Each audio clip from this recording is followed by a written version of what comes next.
Hello and welcome to the latest edition of the Andzen Approach. My name's Jason Anderson, the CRO at Andzen, and today I'm lucky to be joined by Kat Ramos, Account Executive at Klaviyo. Hi everyone. Yeah, so I'm Kat Ramos and I've been at Klaviyo for 2 years now. So have been really seeing the company grow from when we first started our Sydney office then to where it is today. So when I started, I think I was employee number 50 and now we have over 140 just based in Sydney. So Nice. We're really excited to grow the region out. And I look after all our strategic Australian and New Zealand accounts here Great. in Sydney. Awesome. And then I've got Steve Pover, Partner Manager at Andzen. Yeah, thanks for having me, guys. Klaviyo even. Oh, sorry, Klaviyo. Yeah. Sorry. Yeah, you want to join the job? Hey, mate, well, you're our partner. Yeah, you're our partner manager. So Basically, But yeah, thanks for having me, guys. Been with Klaviyo for 3 years, so just a little bit longer than Kat. And I think I was employee maybe 17 or 18 locally. Was on the sales team originally and then jumped over to partnerships about 2 years ago. And yeah, Kat said it, in that time we went from a small WeWork to a big empty office to a big full office now, which has been a wild ride. Yeah, awesome. Rocket ship. And of course, joined by Brendan Rawson, founder at Andzen and head of podcast production. Podcast engineering, production. Yes, that's me. Yeah. That's what I'm spending my days doing. Kat, Steve, Jason, thanks for joining us. Feels like it's been forever since we've caught up.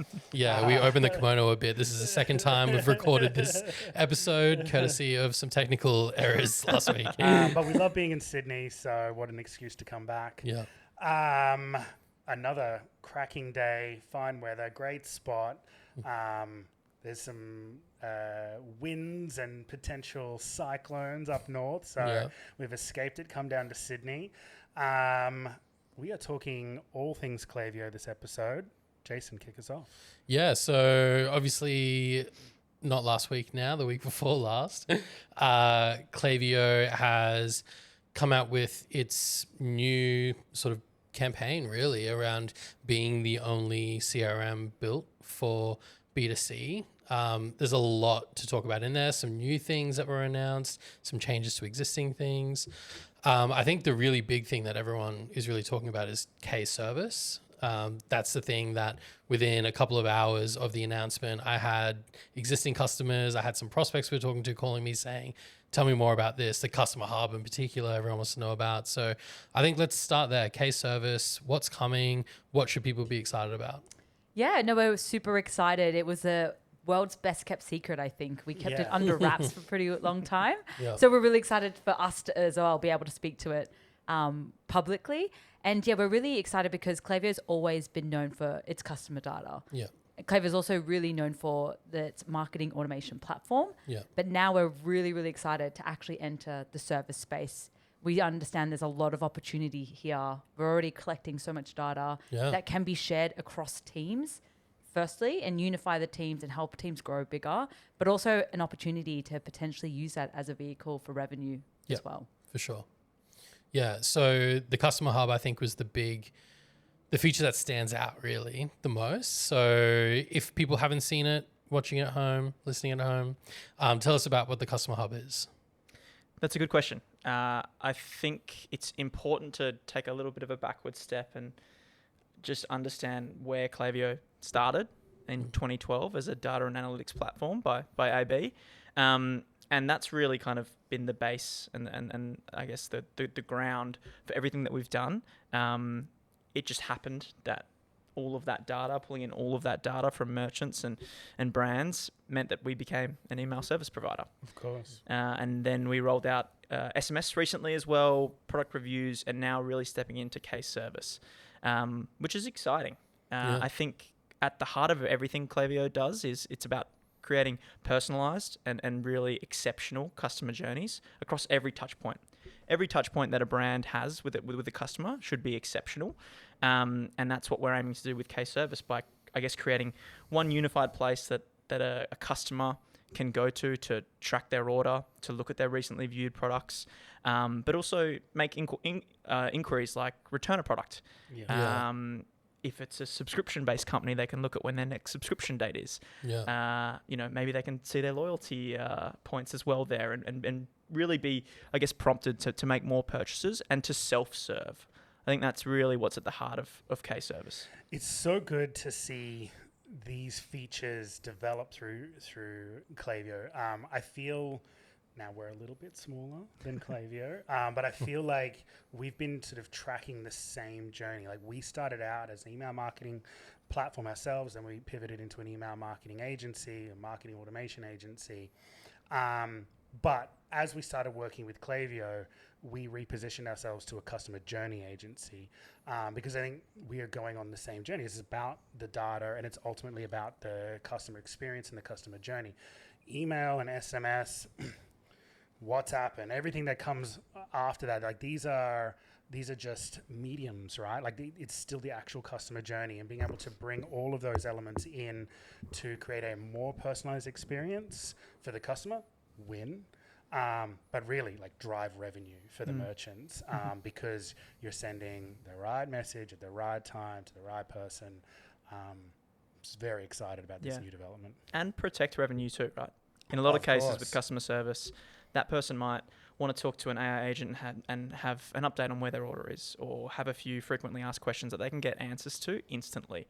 And then if it does need to be escalated, they can, with one click of the button, get access to, through the unified inbox at Klaviyo now, access to a support rep, which is perfect. Yeah, and like these tools do exist in the market already, right? Like, but Klaviyo bringing them into a single interface, making it easier for the customer, easier for the brand. That's what we're doing right now. Yeah, and we're also tying in all of the consent that you pull over as well.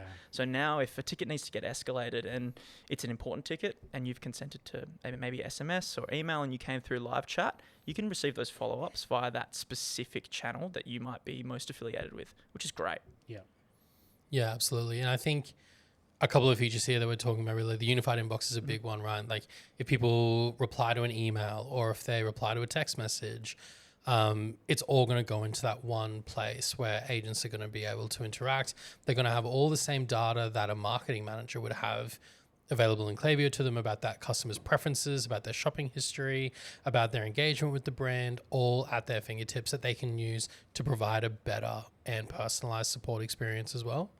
But then, in terms of the customer hub, like you mentioned, I think personally, I've been buying products from Shopify websites for a long time now.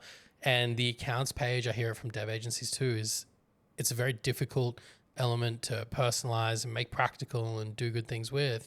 Whereas that customer hub now is just a drawer and it's one click in Klaviyo. You just turn it on and you can do things like all the product feeds from your emails that you create. You can have them in there.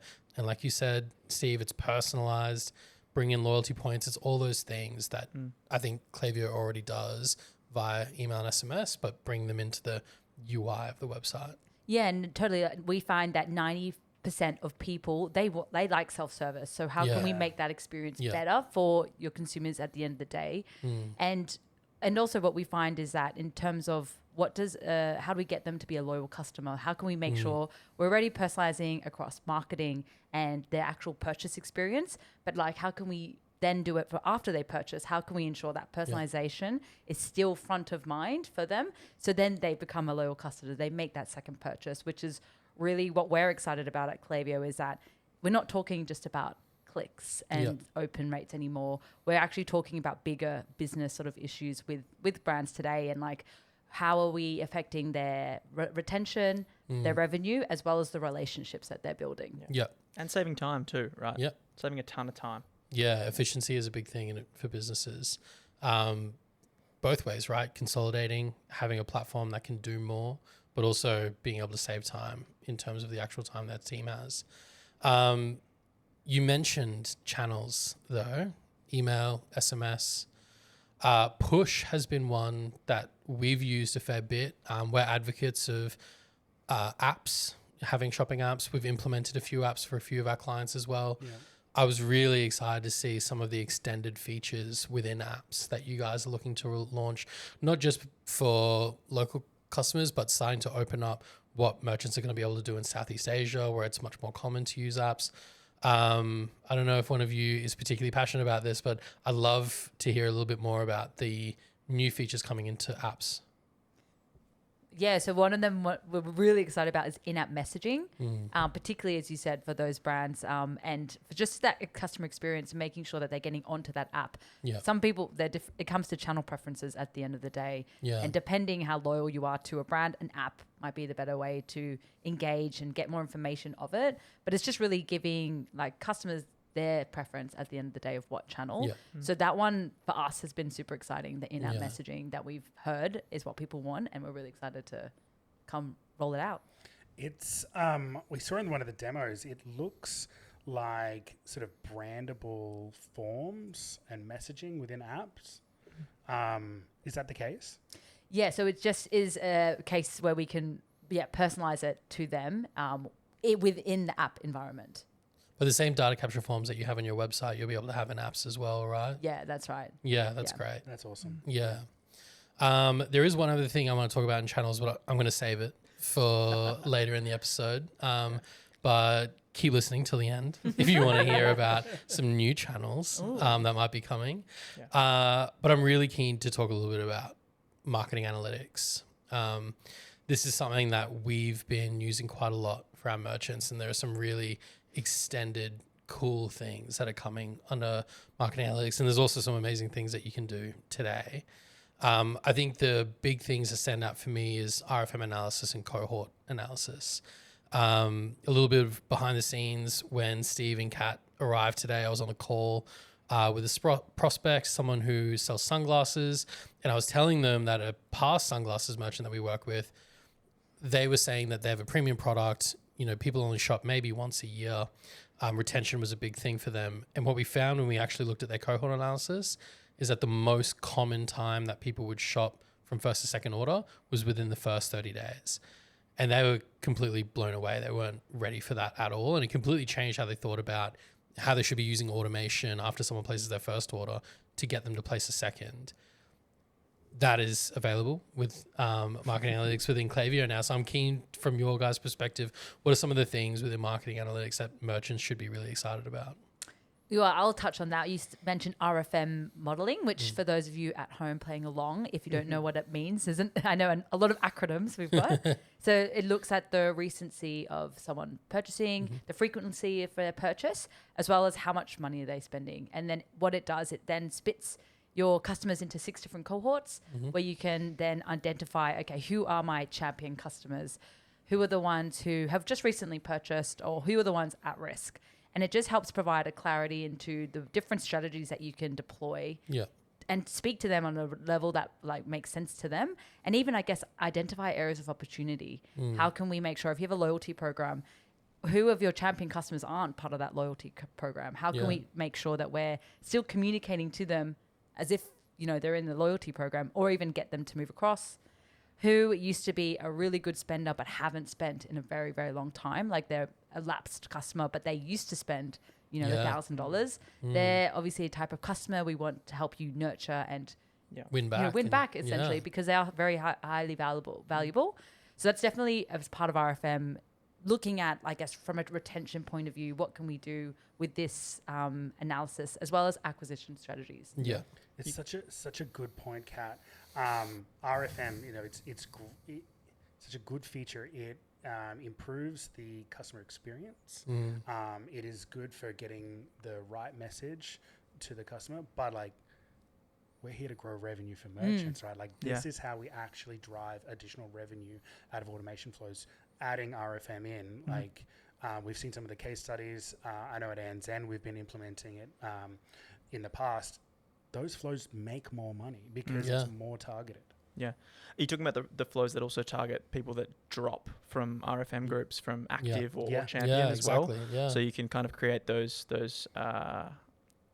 retargeting flows when someone kind of, I guess, falls into an at-risk segment.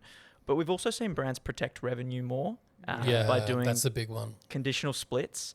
If they've got a cart abandonment flow and they have a champion, maybe that person shouldn't receive the discount because we know they're probably going to check out anyway. Or maybe they should get a refer a friend to get a discount by referring a friend because they're likely to do that rather than just giving them a discount. Yeah, exactly right. Exactly right. And So, we can't rely on cheap, easy, lazy marketing anymore, right? Like consumers are switched on. They know how to get discounts. If they're not set up in complex RFM ways, sending out like just bulk flat discounts. Open to abuse. Absolutely. Yeah. And we also saw over BFCM last year a few brands do some really cool stuff with cohort or product analysis, where they were offering, instead of just blanket discounts, some bundle and save with specific items that they know was going to move, or that they knew was going to move the needle. Those kind of things are all available with I guess marketing analytics and RFM analysis specifically, that you can do to, I guess, just protect the margins a little bit as well. Yeah, I think that's a big one, like the product analytics, right? When you talk about a CRM that's purpose-built for B2C, that's the sort of thing that you're talking about, right? In real practice, this isn't just, hey, you've got 50,000 subscribers and you know their first name and their email address.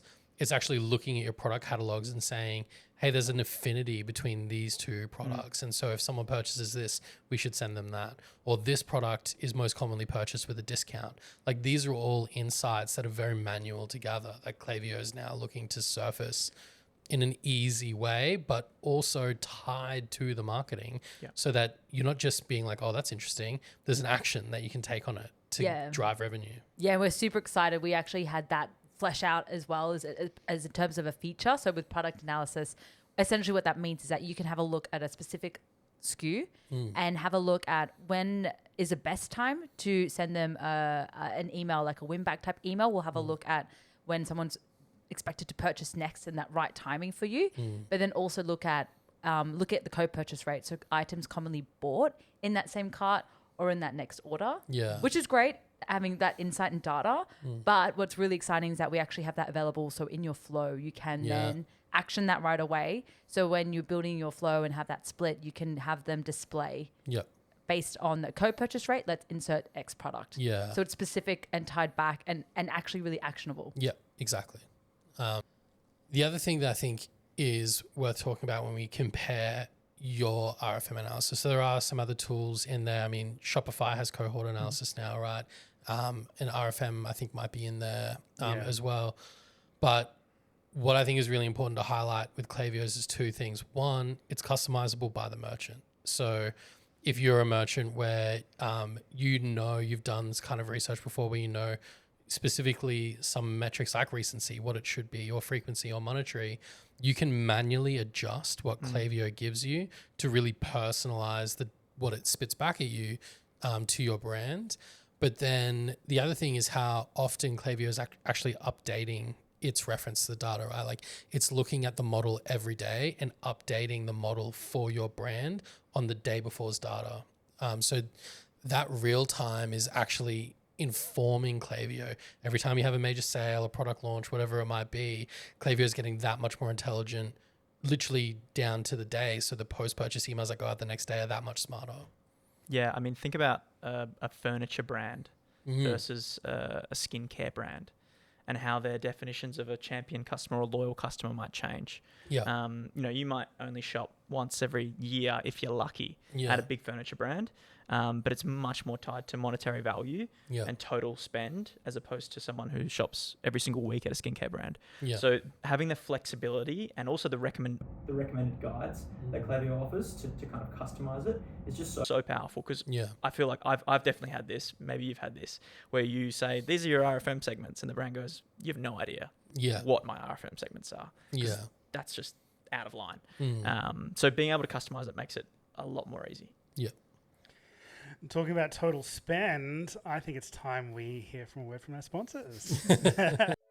Founded in 2012, Klaviyo is the only CRM built for B2C brands. Powered by our built-in Klaviyo data platform and AI insights, Klaviyo combines marketing automation, analytics, and customer service into one unified solution, making it easy for businesses to know their customers and grow faster. Klaviyo helps relationship-driven brands of all sizes deliver one-to-one experiences at scale, improve efficiency, and drive revenue. Chat to the team at Andzen or visit andzen.co/KLAVIYO to find out more and get started. And we're back. So andzen.co/podcast. Go there, check it out. You'll get this episode. You'll get all the previous episodes, and you can sign up to hear when the next ones drop. All the links to subscribe, YouTube, Instagram, TikTok, LinkedIn if you're into that. Yeah, whatever it takes, man. We'll dance on TikTok. We'll be professional on LinkedIn. That's it. I forgot to mention, we are having some Archie Rose whiskey and ginger beers. Very lovely from a local Sydney Distillery. Yeah, Absolutely. very good. All right. Fantastic first half. Let's get into the second half. Yep. I think we did a good job in the first half talking about these pillars that Klaviyo are talking about with their own customers, right? So we talked about analytics, we talked about case service. So the last pillar is marketing, which is probably what Klaviyo is most famous for. But there's a bunch of new announcements. There's a little bit that's been released around upcoming roadmaps. There's some new channels, like I alluded to earlier.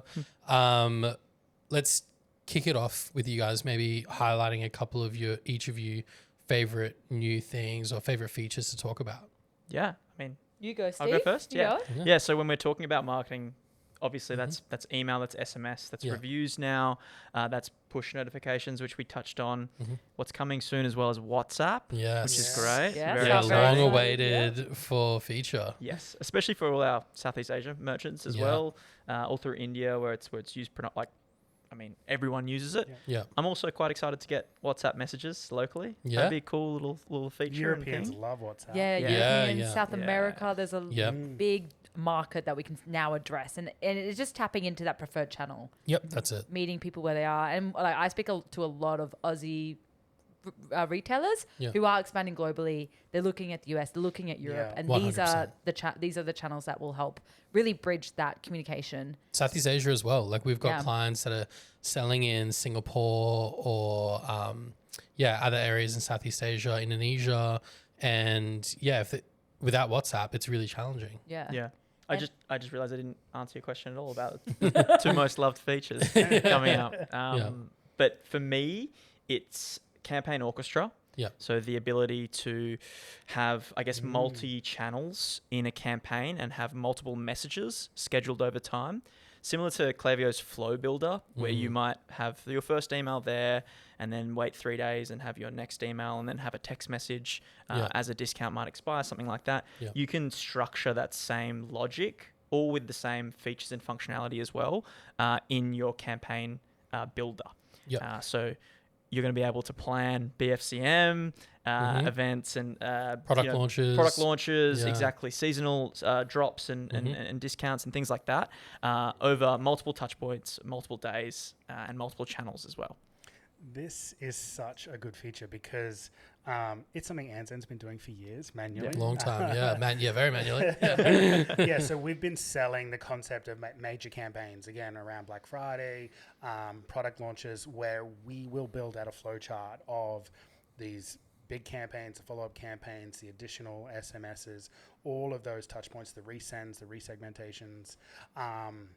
You guys have just gone ahead and built it. So what are we going to sell now? Yeah. Well, I mean, it's a convenience thing, right? And this is one of the... we will use it, right? Yeah. We will use it and we'll be more efficient and that time can go back. Yeah, we talked about this in our first episode with Klaviyo, that a big part of the reason we as an agency chose Klaviyo many moons ago was that it was more efficient to implement, which means that we could charge less, we could do the work more quickly, and we could get better ROI.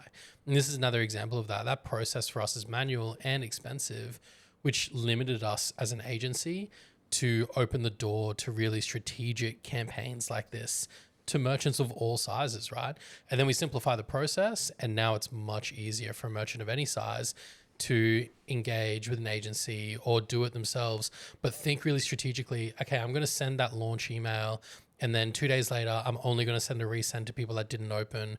But then 5 days later, I'm going to resend it to everyone who didn't purchase. And this kind of leads me into my next feature that I think would be great to talk about, preferred channel. Yeah. Being able to dynamically know, okay, that this person's more responsive to SMS. So if they prefer email or SMS on day 2, do whichever channel is their preference. But don't do both, because we know doing both means higher unsubscribe rates. Yep. And so all of that flexibility and advanced strategies at the hands of, you or I now. Yeah, and it comes to Kat's point earlier about meeting people in the right place where they want to be spoken to or communicated with. And I think you're right, with the conditional splits of the campaign orchestra, that's really powerful and beneficial. Going to make sure those messages are heard and actually looked at. But also now with kind of channel affinity, there used to be, similar to how you just said, a very manual process of deciding what brands, what customers actually like to hear from, whether it be email or SMS. Now with AI, it's going to be 1 or 2 clicks, which is great, really, really easy, and that means you're going to save some money as well over those sales periods or when you want to do more broader communications. Which is great. Yeah, and I speak to a lot of brands, and they're doing email and SMS and siloed platforms, but they tend to be sending to everybody. So at least, in terms of efficiencies in revenue and spend on channels is also that. Another one of my favorite features, we did talk about WhatsApp before, but WhatsApp as well, not only having it for campaigns, but flows, but it gives brands an opportunity to actually engage with customers and ask them more two-way questions. Conversations. It's two-way conversation and actually get them involved and as a community. And that's what a lot of customers, like consumers like us, we want to feel part of the community of a brand. And WhatsApp has that channel where you can ask them questions and go back and forth and help build that relationship that goes beyond just a text. Yeah. One of my favorite examples, this wasn't us, I wish it was, but I'll tell the story like it is ours. Own it. But a pet brand in the US that sells like harnesses and leads, they sent a text message out on a Saturday morning saying, we want to see photos of your dogs in their, with their harness on today. Now they're doing this very strategically. They know people are at home. They're probably walking the dog. And so they got this huge influx of content of people sending photos of their dogs. And then they were able to ask, hey, do you mind if we share your dog on Instagram? And then they're posting all of this content. But when you think about organic viral campaigns, right? Very simply, they've sent out these messages. They've had people send these photos in. They've got now all this great user-generated content that they could add to product pages. They can use for organic social content, but then they can post them on their stories. And of course, I mean, I have 2 dogs. If someone posted my dog on their story, I'd probably share it to mine. And then you start having your customers sharing this content with their network. And you talk about actual, generating clicks and sales or referrals. Being able to have those two-way conversations that you could build within Klaviyo makes this stuff really easy to do now. Yeah, actually. And another feature that we're excited, well, I'm personally excited, is custom objects. Yeah. Which when you're talking about pets, it just made me think of it. Yeah. But yeah, for everyone at home, that is the ability to really go down into the profile of customers and look at if Jason, he's got 2 pets, what are their pets' names, when's their date of birth, and use that information in order to message, not to the pet, obviously. But to Jason. Yeah. And like making that a personalized experience based on the 2 pets that he has. Yeah, this is something that's been a huge challenge for us over the years. Like, if you sell children's products and you've got parents, right? You want to be able to record the birthday of the child and then figure out how old they are. But then you need to age their products. If it's clothes, those clothes need to grow, right? If it's pets, even other verticals, which we'll come into, but what if it's restaurant bookings or tickets to an event, right? Being able to save all of those as custom objects that then they can have their own flows triggered based on, rather than having 50 different profile properties for a single subscriber, that even then it might not be enough if they just add 2 pets or 3. They want to add 3, they want to add 5. To add to your example, sorry, Brennan. Add to your example, it was called out in our earnings call, but the Parramatta Eels have just come on board. So cool. And it solves a huge problem for sporting clubs, and really anything that might have family membership. So you can have kind of the whole family as custom properties, which is amazing, because I feel like that industry specifically has probably been underperforming when it comes to creating really personalized When you talk about messaging. innovation, right? Absolutely. You can sell tickets, you can sell memberships, Merchandise. you can sell merchandise, you know about the family, so much. Yeah. I'm really, there's tons of industries. I'm really excited about the restaurant industry. Yeah. Something that Andzen in a previous life used to do with our platform was heavily sell into restaurants. Yeah. Back in London. Now, we sort of moved away from that a bit. We really heavily focused on e-commerce because we're able to draw a direct line for ROI, knowing when someone clicked on an email and then when they checked out. Now with custom objects, we can do a lot more from bookings, from allergies, from anniversary dates, and start driving revenue for restaurants like we do for e-commerce merchants. Yeah, absolutely. Yeah, I mean, the whole verticals conversation is amazing, right? Like, I think we've been fortunate enough as Andzen where we've helped merchants kind of come onto Klaviyo that aren't traditional, maybe e-commerce merchants. But, at first it was e-commerce merchants that also had a B2B, But yeah, now we're talking about restaurants. We're talking about sporting clubs. We're talking about any sort of business that's speaking to a customer. You've got the flexibility, but also the automation tools and also the reporting within Klaviyo now to be able to do so much more than some of these other tools that have been on the market that haven't really had to innovate because there's been no real competition. Yeah. And because we can build a lot of reporting, as you said, the metric doesn't need to be placed order. No. It can be based on It could be whatever booking, conversion, whatever conversion metric that you're looking at, and that's, I guess, one of the flexibility within Klaviyo. You can change it to best suit whatever you're measuring. Yeah, and that's probably something that we've got to figure out as well at Klaviyo a little bit better is how we talk about the value of saving time, of increasing conversions that aren't just because as an ESP, what we were 10 years ago. It's clicks and revenue, and that's everything that you talk about is based off ROI. And now I think we're going to be solving broader business problems for brands, and also talking to different people. Right, we'll have CXOs and head of customer service and things like that that we'll be talking to as well. So we probably need to refine the tools a little bit there. Yeah, I think we all have a challenge, right? Like exactly right. We would selling. Okay, your list size is this. You send this many emails. This is how much it's going to cost, and this is how it compares to the other players in the market. Yeah, things have changed so much now. There are so many features, and you're right. It's not just about whilst driving revenue is a big part of it. Time, saving time, getting efficiencies, getting those those business insights, which actually improve the business, which aren't even measurable on the Klaviyo platform. This is enterprise software. Yeah. Awesome. Well, I think we could talk for days, but maybe let's do one more thing that we're excited about each. I'm going to go last. But Kat, is there anything that we haven't touched on yet that you want to talk about? Yeah, one of the things that is part of our marketing analytics is cohort analysis, which recently just came out as part of the suite.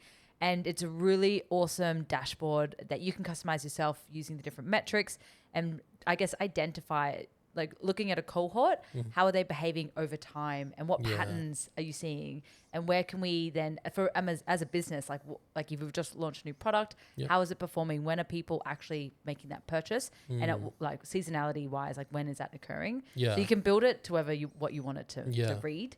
But that's been an awesome insight that a lot of brands are really excited to tap into. Yeah, one of the examples that we saw the other day of that, which I hadn't really thought about, was if you're the cohort of people that sign up from a sign up form and how quickly do they purchase, right? And it's just something that we don't think about. We know that the conversion rate is somewhere between 10 and 20% for your welcome series, but it's a good question. What are we doing with the other 80%? And do they just convert from a campaign in 2 weeks, 3 weeks, 2 months? What is the automation opportunity to pick up on those things when you do the cohort analysis? Really cool.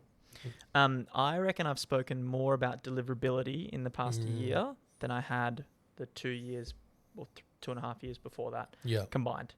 And one of the features that we've just launched and rolled out is the sender repair reputation AI, which is, again, just I think so powerful to brands to protect their deliverability and make sure they're staying at the top of the inbox, not in spam, not in junk, but also following best sending procedures and I guess recommendations. Effectively, this is just a feature where when you're ready to send a campaign, you'll get a little alert that'll say, hey, you should exclude these people based off all of Klaviyo's data about who's engaged with your emails, who's clicked, who's been active on site recently. It'll look at all of that and say, hey, there's probably maybe it's 1,000, maybe it's 500 people that you shouldn't send this email to.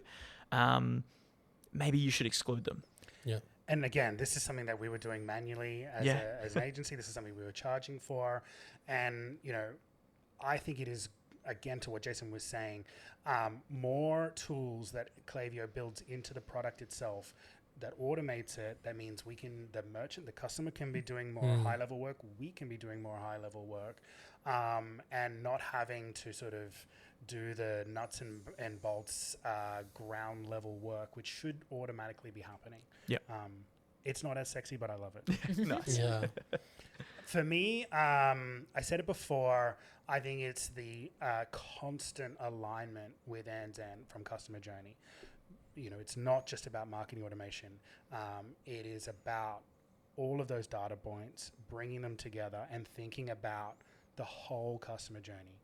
If someone has a bad customer service experience and it's not factored into how they're emailed, that is going to have a worse result on revenue and for customer experience. So being able to bring in all of the RFM analysis, all of the different marketing channels, the channel affinity and the customer service all in together, really focusing on customer journey. That's what I'm excited about. Yeah, great. I think for me, it's still the interplay between Klaviyo having that predicted date of next order, and then also being able to add in some of these product AI features in terms of like the product affinities and cross-seller affinities, because it gives scale to a merchant, right? It can be so hard for a merchant, particularly with a big catalog, to actually be able to create really one-to-one experiences. But now within a couple of clicks, you can be really confident that if they only purchase this product, they're going to see the next most likely product, no matter who they are, no matter how much they purchase.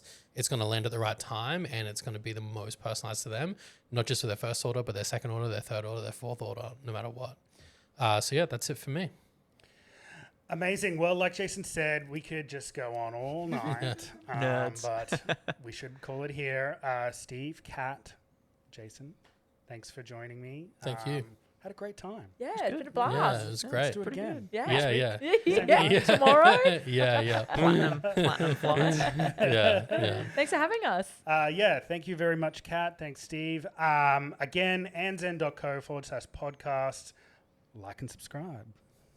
Thanks, everyone. Thanks, everyone.